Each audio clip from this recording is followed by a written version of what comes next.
My name is Mark Geldof. This is the first episode in a series I'm doing called Landscapes of Contingency. The point of these videos is to show people a little bit of what goes on under the hood in writing history. People tend to think of history as sort of telling stories about the past built up out of evidence, but it's a complicated system and one in which you can tell the same or tell many different stories out of the same material. And the story I'm going to tell you today comes from my work with medieval and early modern English legal records. Now, because I am an Oxford-educated historian and it's pretty much impossible to break these sorts of habits, I'm going to start by showing you some of these sources which I've been using to describe the context in which the story takes place. The most important issue to keep in mind when we begin this is the notion of diffuse authority, or the way that the legal powers of the English system was delegated to subordinates. There was no formal police force or system of law enforcement at the time. Other than this, it was a complaint-based system, and many of the sort of officers, the people who did the work of reporting and investigating crime and detaining criminals and all these sorts of things, were not professionals, nor did they really ever want such a thing at the time. And it worked within its own terms, but it is a complicated system. But keep in mind that this is what's going on here. Now, if anybody has institutional access to academic sources, you shouldn't have any trouble finding these. If you do want to find them and you don't have that sort of access, if you know about, say, Sci-Hub or Z-Library, you should probably be able to track these things down. And I have no idea what Sci-Hub and Z-Library are. I just make noises with my face, so it's entirely up to you what you do with it. Now, the characters we're going to meet here are from this body of delegated authority. Two most important ones in the medieval period were the sheriff and the coroner. We'll see more of the sheriff and his subordinates here than we will of the coroner. Sheriffs were elected to yearly terms in the 14th century. They were generally thought of as sort of servants of the crown, in that they were the ones who did the business that was sent out to them from the central courts. They had to collect juries, and they had to hold local courts looking into misdemeanors and other kinds of disputes that fell within their jurisdiction. They also had to collect and hold prisoners of felonies for the appearance of the itinerant courts or sessions of the peace, or special commissions that might be sent out to deal with issues. All of these being contingent on needs and circumstances. Coroner, on the other hand, had more specialized authority, although they did have a kind of supervisory role over the sheriff in the localities. But their main role was to oversee investigations into sudden deaths, accidental deaths, suspected homicides, deaths of prisoners in jail, and hearing confessions of criminals seeking sanctuary, and overseeing abjurations or voluntary exile. They were expected to be more independent of the sheriff, and these were usually lifetime appointments, although they were sort of elected in their own, and counties would often have more than one coroner. But their authority came more directly from the crown. We also have to learn about courts, of which we will run into a few flavors here. Our story starts at the Archbishop of Canterbury's Liberty of Southwark, which is a sort of geographic definition that has its own sort of special legal obligations and privileges, usually attached to a title holder rather than to an individual or to a community as a whole. And in this case, the liberty is one associated with the whoever happens to be Archbishop of Canterbury. They had their own local legal administration. They had their own jail for holding prisoners, and had somewhat wider jurisdiction over criminal actions. The other court we're going to see is the Court of King's Bench. This was one of the 4 central courts in England that sat at Westminster, where the Parliament also sat. It's a criminal court, King's Bench, usually dealing with issues directly touching the interests of the Crown, rather than disputes between individuals. It was also the highest court of appeal, next to the Court of Parliament, but that's sort of its own thing. We're not going to get into right now. King's Bench also had wide powers of jurisdiction over other courts' business, and they could call cases into their presence for various reasons, to review findings or to prosecute difficult cases on their own. Where the story takes place is London and its environs in the 14th century. I've already mentioned Southwark. That's this little place here, which at the time was technically not part of London. And then there's Westminster, which is up the river over here. It's still there, of course, but was also technically not part of London. It was in the county of Middlesex. King's Bench actually enjoyed a local jurisdiction over criminal actions in Middlesex, so you cut out the middleman with that. There's a lot of middles there, I'm sorry. Anyway, these are the sort of conditions and the courts that we're going to be hearing about here. So, who's John Crok? 4th of October, 1371, King's Bench issues a writ that goes out to the bailiff John Tippett at Southwark, telling him to bring John Crok of Tetworth out of their prison, who they're holding, along with malum cum quodam capite hominis mortui in a contento, or, in the vulgar language, a bag with the head of a dead man contained within it. And if you don't believe me, here's the case right here.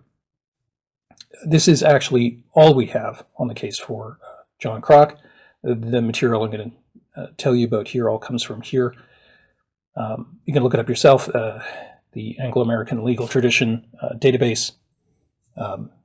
If your eye is better at late 14th century secretary hand, feel free. These are heavily abbreviated, but these sorts of records, the King's Bench rolls, were sort of working documents. They were expected to be accurate and legible for the time, and contained all of the important details.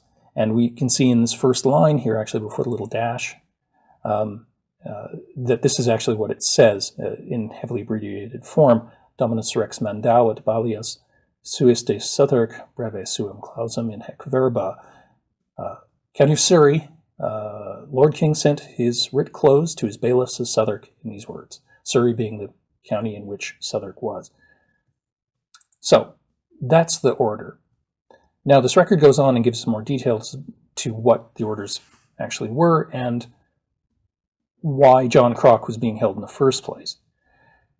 It appears that he was arrested by the bailiffs in Southwark and held there on account of certain acts of deceit and treachery done to our people, which is both ominous and vague, and we'll get into why that is later. But such is it that Crok also had on him a bag with a head in it.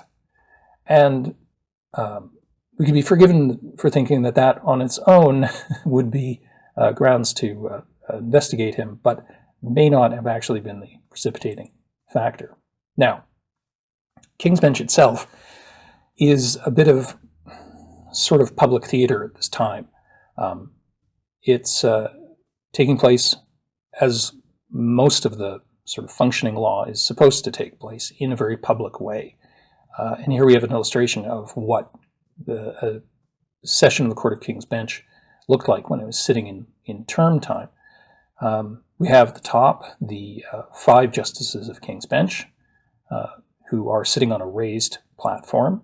Before them is a big table surrounded by clerks and flaisers and other sorts of stewards, people recording the business in rough notes and making good copy, writing writs and other sorts of orders, and otherwise doing the paperwork involved in the business. And then beyond them are the litigants, or in this case, prisoners, defendants, their counsel, if they have any, and the stewards and personnel from the court's own prison at Marshalsea. Now, when you attended King's Bench, you did so in Westminster Hall, which during the law term periods was the home of 3 of England's 4 major courts, and they all did their business more or less at the same time. And we can see, as it looks now, is very much like what it would have looked like to John Crok in the 14th century, just with a lot more people. Now, as you would come in, at the one far end would be King's Bench, with all of its various officers. Along one long wall was the Court of Common Pleas.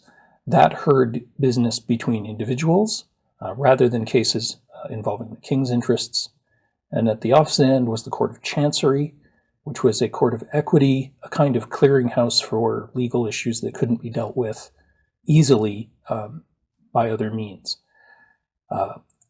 Now, Exchequer, which you can think of as kind of a tax court, it had its own space upstairs, so it didn't have to share Westminster Hall with all the rest of them. But during term, this was a very crowded and very public place, and it was into this hall that John Crok was brought on 8th of October by the bailiffs of Southwark, along with a bag containing 1 head, 1 book, and some twisted pieces of paper. Now, in the record, we're given a short exchange here where Chief Justice of the King's Bench, John Knivet, interrogates Crok, and he asks him where he had gotten the head and for what purpose he had it, to which Crok answered that the head was that of a Saracen, and then he had bought it in Toledo, a certain city in Spain, in order to shut up a spirit, so that said spirit would answer questions. The book was a book of experiments, and he had so far done nothing with the head. Now here, the point about a Saracen is likely meant to simply indicate that it wasn't a Christian's head. This might have been a point of concern for people, but carrying around someone's head that had not received proper burial, it was a little more palatable to imagine it as being that of someone who wasn't Christian, and that the spirit he's talking about was likely not the spirit of the person who had originally occupied the head in life, but a perhaps malicious spirit that could be bound to the head. The experiments mentioned in the book are to be read here as meaning spells or magical operations. The use of the term experiment is common in, or is synonymous with that. But yes, he had done nothing with it yet, and apparently this was sufficient for the justices. They enjoined Crok to place his hand on the Holy Gospels and to swear that he would henceforth not use it, being his hand, in this or any other way that is contrary to the faith of the Holy Church. The implication perhaps being that if Crok were to violate that oath, it may cost him the use of that hand for anything, but we can't be quite sure. The very public nature, anyway, of this display of contrition is probably enough so far as the courts were concerned. Now, we have some questions here, and I'm going to ask mine, the sort that historians tend to think of first rather than perhaps the more obvious ones, but stick with me. So, what exactly was Crok's crime here? It's unclear, although the bailiffs at Southwark certainly did have the authority to arrest people on suspicion, and it's possible they were suspicious that Crok was either using the head and this story about keeping up spirits as a way of defrauding people, or they may have been concerned that it was a cover for politically disruptive or treasonous talk. There are quite a few cases in the medieval period in which people are accused of treason through, say, making horoscopes or trying to foresee the future to determine when the king might die, when there might be political change or might be battles. And this was seen as undermining the confidence in the crown. And so they took this sort of thing very seriously. And it's, again, for that reason that King's Bench may have been interested as well. Now, the other questions here is, who exactly was John Crok? Other than him being from Tedworth, we don't know much more about him. Digging around a little bit in the records we do have from Chancery and these other sort of administrative sources that kept track of their own paperwork, we do find a John Crok that may fit the pattern of our man, as having been issued letters of protection to travel to France in 1370. The campaign that he went on did operate in the south of France, not too far from areas where he could have encountered Spanish traders and things. Whether he actually got to Toledo is not clear. But this John Crok seems likely. He also appears later on in the later 1370s and 1380, receiving similar letters. And because those letters weren't usually issued to people who didn't have any sort of lands or properties that needed to be protected from legal prosecution, which was mostly what letters of protection were for. They were to prove that someone couldn't appear in court to deal with legal issues because they were on king's service. This implies that Crok wasn't just a unemployed soldier, but someone who may have been able to read the book he had and had some learning. We also don't really know what happened to him. No one, so far as I know, has made any comprehensive search through the records to see if Crok shows up again, but indication is that he hasn't. At least if he did show up, it certainly wasn't for anything as interesting as walking around Southwark with a head in a bag. Now, more questions we could ask, and certainly this case is a good one to use to get into the subject of magic and supernatural in the medieval period. There is a great deal of material on this, and there are many studies that are, and even some videos on YouTube that do this better than I can. But it is worth acknowledging, of course, that that's there. At some point in the future, I may revisit this, and we can talk a bit about that. But instead, what I want to do is talk a bit about why we know about this case at all, and for its brevity, how much work has actually gone into making this available in the first place. So, scholarship in this field, particularly with medieval history, is playing a very long game. There is an enormous amount of primary material, but not everybody who works in this field has access to it. And a great amount of that material is only made available, or is most often encountered by academics, through edited editions. And that's where this case comes from. It comes from the Volume 6 of G.O. Sale's Selections from the Court of King's Bench, published by the Selden Society. And it's from that I've gotten this narrative. Now, Sales understood that legal records were more than just accounts of legal processes, that they contained an enormous amount of cultural, social, artistic, political, economic, material history, far more diversity than most legal scholars would have even been interested in, let alone understood. But recognizing that it was there meant that Sales felt there was great value in making as much of this available as possible. And so great was his interest in doing so that he, over the years, starting in 1936, edited total of 7 volumes of selections from King's Bench, ending in 1420. He also did 4 more volumes for the Selden Society over the years as well.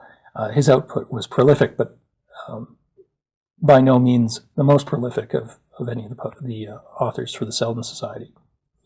I know this because, of course, I spent several years trying to collect all 7 of those volumes, and I'm also a member of the Society. One that I have to be careful not to say that I'm a member of the SS, as that would give people the wrong impression, and no doubt could be taken out of context. The Selden Society, on the other hand, was designed with a simple task of encouraging the study and advancement of the knowledge of the history of English law. And it produced just about exclusively collected and translated editions of primary sources beginning in 1887, and has been an important contributor to the development of social history in England, but at some distance because of its association with the history of the law. And it's an unfortunate thing that one of its most important contributors, F.W. Maitland, is not always recognized as the important social historian that he was. And he'll likely get his own video in this series. Now, why did anyone else particularly care about this case? I mean, we've discussed possible reasons why contemporaries would have wanted to bring John Crok into court, but why did anyone want to dig this record up? We know that it appears in some of the early yearbooks. These were compilations made by other lawyers of significant legal cases that produced precedent or other sorts of interest, and Crok shows up there. But his case has no real legal interest. It doesn't really set any precedent. In fact, they never spell out exactly what offense he was being charged with. And also, why did Geo Sales select it for his editions of King's Bench material? And I think it's mostly because it was just weird. And law is boring. So this argument, I think, can actually be applied from the very start of this. Initially, I'm sure the people in Southwark were concerned about someone walking around with a desiccated head in a bag, telling people they were going to shut up a demon in it. But other than that being just kind of crazy, it was also sort of weird. And I'm sure that was mostly why King's Bench was interested in it. And I say that because the court itself suggests that this is the case because of when John Crok appeared. Like I said, he appeared on the 8th of October, 1371, which is the day before the formal law term in Michaelmas starts, which was the 9th. And typically, King's Bench didn't hear new business on the first couple of days of term, within each sort of reporting day week. So if Crok was being prosecuted or there was some genuine issue of question here, he likely would have appeared on the 11th, which would have been the first open day in which King's Bench would have heard business. Instead, he appeared on the day before. And this isn't just a variation, checking the calendars. It's also the fact that King's Bench didn't say that Crok was to appear within the sort of formal language of the legal period. If he was going to appear during term time and be heard as an actual case, they likely would have said to the bailiff to bring him to King's Bench for the first quindine of Michaelmas, which would be the 11th. Instead, they just say the 8th of October. All the other cases for that term use those sorts of formulas, or the fourth quindine, or these formulas that indicate a reporting period within the term, and usually don't indicate a specific day. So that explains King's Bench. The yearbooks, of course, record it because it's weird. Geo Sales found it. and included it too, probably because people were expecting to see it. And it's not often you get to translate out head in a bag in your legal record. So, have we learned much about medieval history from John Crok? Probably.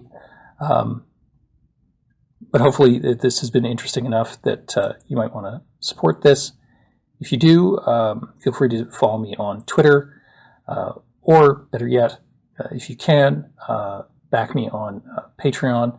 My upload schedule is intended to be about 2 public videos per month, with between 1 and 2 private ones for patrons only. It's only $3 American. And really, where else are you going to get this kind of content on the internet? Anyway, that's it for now. Thanks for watching.